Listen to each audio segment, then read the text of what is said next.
PSM Makassar terus tingkatkan kemampuan pemain pasca libur selama 11 hari.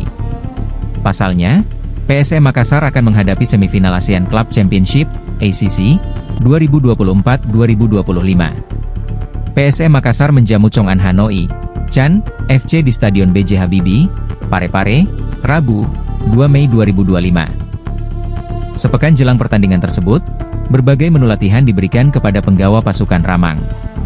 PSM Makassar latihan di Stadion Kale Goa, Kabupaten Goa, Rabu, 26 Maret 2025, sore.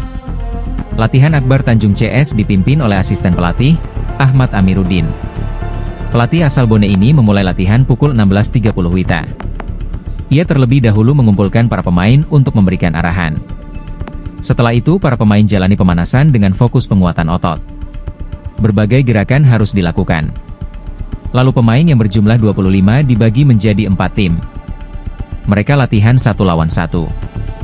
Dalam latihan ini, pemain bergantian menyerang untuk memasukkan bola ke gawang yang dijaga oleh kiper.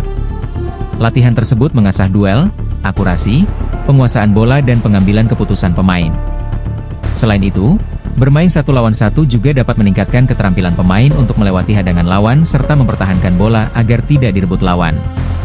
Dalam latihan 1 lawan 1, seorang pemain harus memiliki keterampilan menggiring bola atau dribbling yang baik. Meski dalam keadaan berpuasa, para pemain Laskar Pinisi mampu melahap latihan diberikan. Latihan dilanjutkan dengan game internal kecil.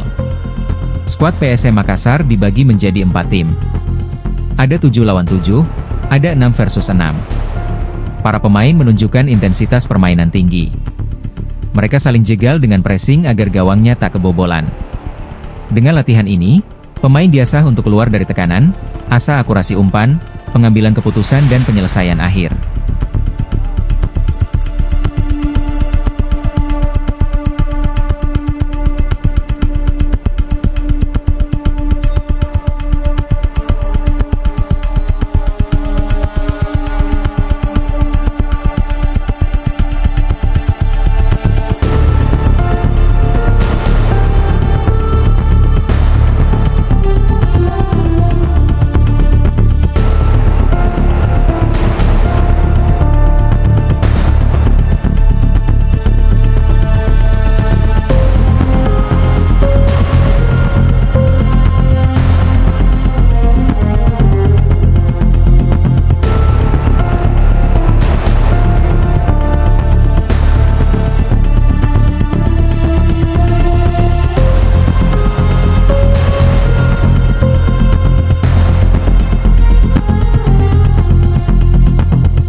Download Tribun X sekarang, menghadirkan lokal menjadi Indonesia.